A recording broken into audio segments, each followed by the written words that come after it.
सागर की धरती पर जन समर्थन का सागर उमड़ा है।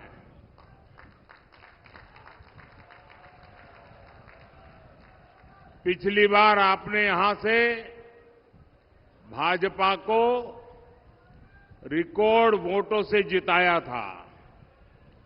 साहब, मैंने आपका चित्र देख लिया। आप बैठ जाएंगे तो अच्छा होगा, ताकि पीछे लोगों को रोक रहे हैं आप। नहीं, आपने पास ही रखिए, यहां कार्यालय में दे देना, कार्यालय में दे देना। पिछले बार आपने रिकॉर्ड वोटों से जिताया था। सागर ने फिर मन बना लिया है। फिर एक बार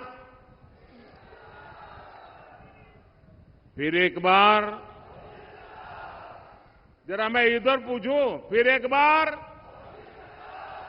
बार साथियों, देश के विकास के लिए एक स्थिर और मजबूत सरकार कितनी जरूरी होती है, ये मध्य प्रदेश और सागर के लोग बहुत अच्छे से जानते हैं। विकास तब होता है जब सही नीतियां हो, सही विजन हो। इसलिए देश हो या मध्य प्रदेश, विकास तभी आया जब कांग्रेस गई और भाजपा आई।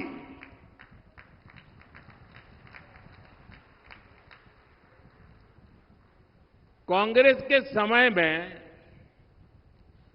एमपी की पहचान बीमारू राज्य की थी।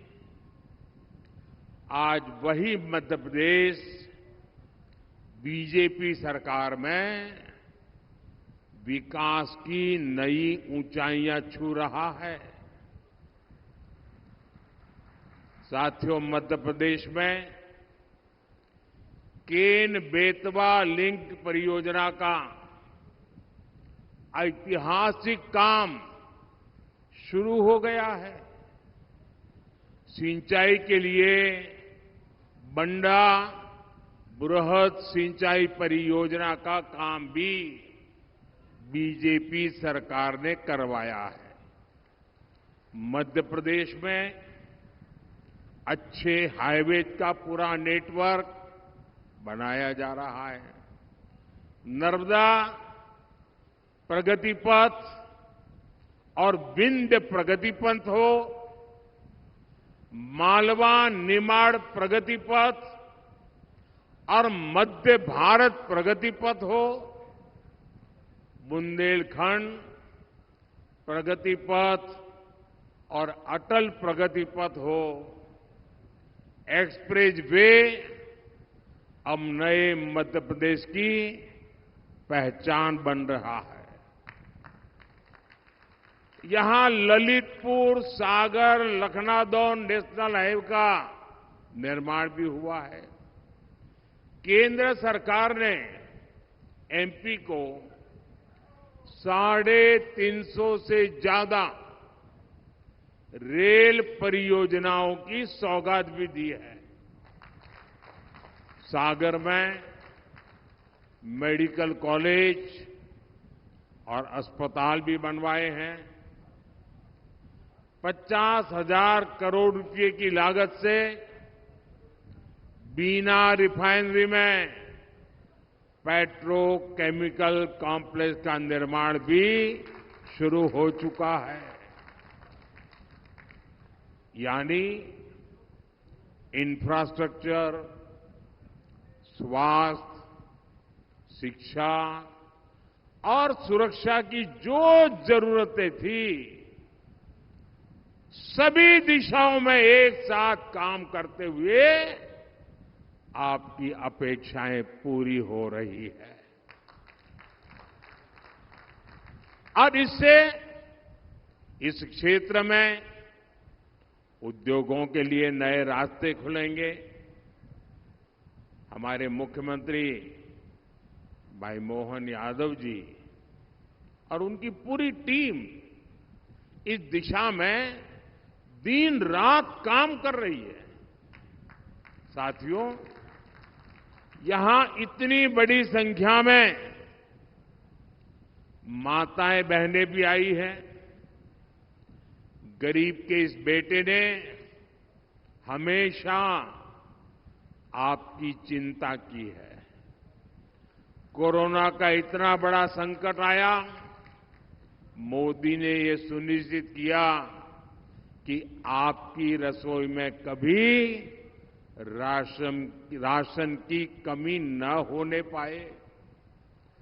आज भी देश की करोड़ों रसोइयों में पीएम गरीब कल्याण अन्न योजना का अनाज पकता है। मैं अपनी माताओं और बहनों को ये गारंटी दे रहा हूं कि आपको अगले 5 वर्ष तक राशन की चिंता करने की कोई जरूरत नहीं है। माताओं बहनों की तकलीफ को दूर करने के लिए ही हम गैस, बिजली, पानी, टॉयलेट्स जैसी सुविधाएं हर घर तक पहुंचाने में जुटे हैं। मोदी ने स्वयं सहायता समूहों की 3 करोड़ महिलाओं को लखपति दीदी बनाने का भी संकल्प लिया है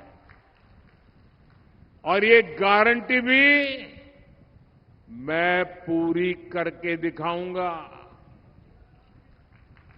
साथियों, आज कांग्रेस की एक ऐसी सच्चाई देश के सामने आई है जिसे सुनकर हर देशवासी सन्न हो गया है। हमारा संविधान साफ साफ मना करता है कि किसी को भी धर्म के आधार पर आरक्षण नहीं दिया जाएगा। खुद बाबा साहब आंबेडकर भी धर्म के आधार पर आरक्षण के खिलाफ थे, लेकिन कांग्रेस ने बरसों पहले ही धर्म के आधार पर आरक्षण का खतरनाक संकल्प लिया था। वो साल दर साल अपने इस संकल्प को पूरा करने के लिए भांति भांति के हथकंडे अपना रहे हैं। देशवासियों की आंखों में धूल झोंक करके ये अपना खेल खेल रहे हैं। 2004 में कांग्रेस ने आंध्र प्रदेश में धर्म के आधार पर आरक्षण दिया और बाबा साहब आंबेडकर की पीठ में छुरा भोंका था। संविधान के पीठ में छुरा भोंका था। फिर 2009 का चुनाव हो या फिर 2014 का चुनाव, अपने घोषणा पत्र में दोनों बार कांग्रेस ने धर्म के आधार पर आरक्षण का वादा किया। कांग्रेस की तैयारी है कि एससी, एसटी, ओबीसी का 15% कोटा काट दिया जाए और फिर धर्म के आधार पर आरक्षण लागू हो। पिछली बार कर्नाटका में जब कांग्रेस की सरकार थी तो उसने धर्म के आधार पर रिजर्वेशन दिया था। जब बीजेपी सरकार में आई तो हमने बाबा साहब के प्रति समर्पण भाव से भारत के संविधान की पवित्रता का सम्मान करते हुए हमने फैसला लिया कि कांग्रेस जो धर्म के आधार पर आरक्षण करके गई है उसको हम एक दिन रहने नहीं देंगे और हमने उसको खत्म कर दिया। अब एक बार फिर कर्नाटका में कांग्रेस ने धर्म के आधार पर आरक्षण दे दिया है और इसके लिए उन्होंने पिछले दरवाजे से गैर कानूनी तरीके से एक चालाकी की है। ओबीसी समाज की आंख में धूल झोंकने का गुनाहित कृत्य किया है और इसके लिए उसने मुसलमान की सभी जातियों को एक ही कागज निकालकर सबको ओबीसी कोटा में डाल दिया। कांग्रेस इन सबको ओबीसी कोटा में डाल करके ओबीसी को जो हक मिलता था उसका बहुत बड़ा हिस्सा उसने छीन लिया और धर्म के आधार पर दे दिया। कांग्रेस यही फॉर्मूला पूरे देश में लागू करना चाहती है। आप मुझे बताइए, क्या ये लागू देना चाहिए? क्या इसको रोकना चाहिए कि नहीं रोकना चाहिए? इनके खतरनाक मंसूबों को खत्म करना चाहिए कि नहीं करना चाहिए? पूरी ताकत से देशवासियों को जगाना चाहिए कि नहीं जगाना चाहिए? साथियों, चुनाव तो आएंगे जाएंगे, लेकिन एक खतरनाक खेल आपकी आने वाली पीढ़ियों को तबाह कर देगा। ओबीसी वर्ग की सबसे बड़ी दुश्मन है कांग्रेस, जिसने ओबीसी से उनका हक छीन लिया है। कांग्रेस ने सामाजिक न्याय की हत्या की है। कांग्रेस ने संविधान की भावना को ठोकर पहुंचाई है। कांग्रेस ने बाबा साहब का घोर अपमान किया है। साथियों, ये मुझे सवाल पूछते हैं 400 पार क्यों? मैं जवाब देता हूं, आप जो राज्यों में हथकंडे अपना रहे हो, दलितों के, आदिवासियों के, ओबीसी के आरक्षण चोरी करने का जो खेल खेल रहे हो, उसे लूटने का खेल खेल रहे हो, आपके ये खेल बंद करने के लिए, हमेशा बंद करने के लिए, आपके मंसूबों को हमेशा हमेशा ताला लगाने के लिए मोदी को 400 पार चाहिए। मुझे दलितों के आरक्षण की रक्षा करनी है, मुझे आदिवासियों के आरक्षण की रक्षा करनी है, मुझे ओबीसी के आरक्षण की रक्षा करनी है। और मैं स्वयं उस समाज से आया हूं, इसलिए मैं आपको कहता हूं, मैं इस दर्द को जानता हूं और मैं आपको रक्षण दे करके ही रहूंगा और इसलिए मुझे आपका साथ चाहिए।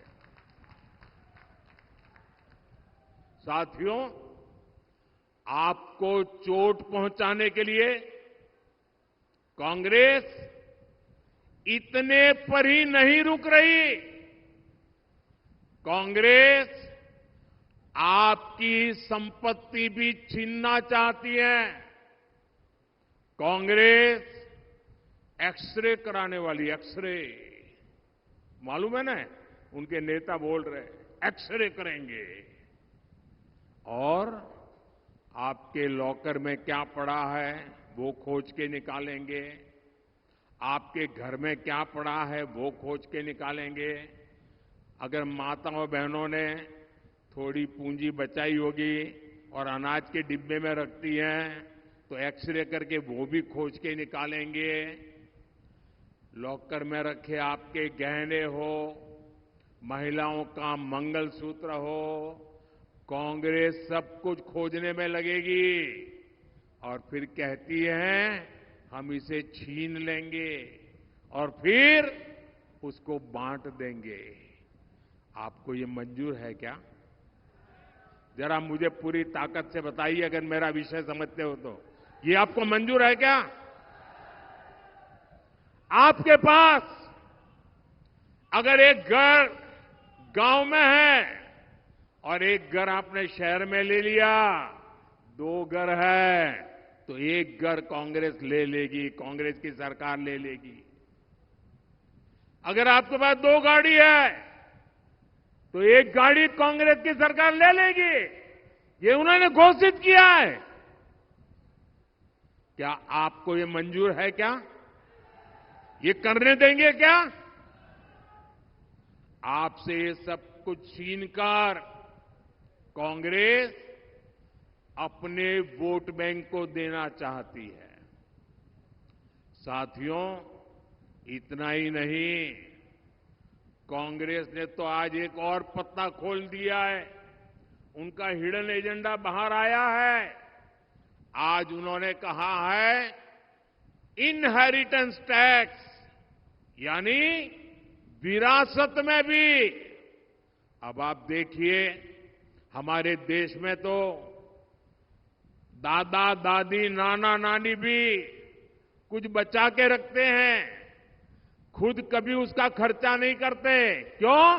उनके मन में रहता है पोता पोती बड़े होंगे ना, उनकी शादी में काम आएगा, नाती बड़ा होगा तो उसके काम आएगा। वो संपत्ति को बचाते हैं, अनाप शनाप खर्चा मौज मजा में नहीं करते हैं। बड़ी मेहनत करके, मुसीबतों को झेल करके जो संपत्ति आपने बचाई है ना, आपने पूर्वजों ने जो संपत्ति बचाई है, जो आपको मिली है, अब ये कांग्रेस कहती है कि आप अपने संतानों को वो संपत्ति नहीं दे सकते। करीब करीब आधी संपत्ति कांग्रेस की सरकार बनेगी तो कानूनन आपसे लूट लेगी। जो संपत्ति आप अपने बच्चों को देना चाहते हैं, उस पर भी कांग्रेस टैक्स लगा करके लूट लेगी। आप कल्पना कर सकते हैं, कांग्रेस भारत के सामाजिक मूल्यों, भारत के समाज की भावनाओं से कितना कट चुकी है। कांग्रेस को भारत के पारिवारिक मूल्यों तक का अंदाजा नहीं रहा है। घर के बड़े बुजुर्ग जीवन भर कुछ न कुछ जोड़ते हैं ताकि अगली पीढ़ियों को देंगे, पोती नाती को देंगे। और यही हमारे देश की परंपरा है, स्वभाव है, संस्कृति है। हम भारतीय जरूरत है के हिसाब से खर्च करते हैं, पैसे बचाने की कोशिश करते हैं। कांग्रेस पीढ़ी दर पीढ़ी चलने वाली इस बचत पर भी, इस संपत्ति पर भी उसकी नजरें हैं, लूटना चाहती है। यानी कांग्रेस का मंत्र है, कांग्रेस का मंत्र है, ये याद रखना, घर घर पहुंचाना। मेरी बात पहुंचाओगे घर घर? मेरी बात घर घर पहुंचाओगे? कांग्रेस का मंत्र है, कांग्रेस की लूट, जिंदगी के साथ भी लूट और जिंदगी के बाद भी लूट। साथियों, कांग्रेस को देश के संविधान से नफरत है, इनको भारत की पहचान से नफरत है। इसलिए ये हर उस प्रोजेक्ट पर काम कर रहे हैं जिससे देश कमजोर हो, देश की साख कमजोर हो।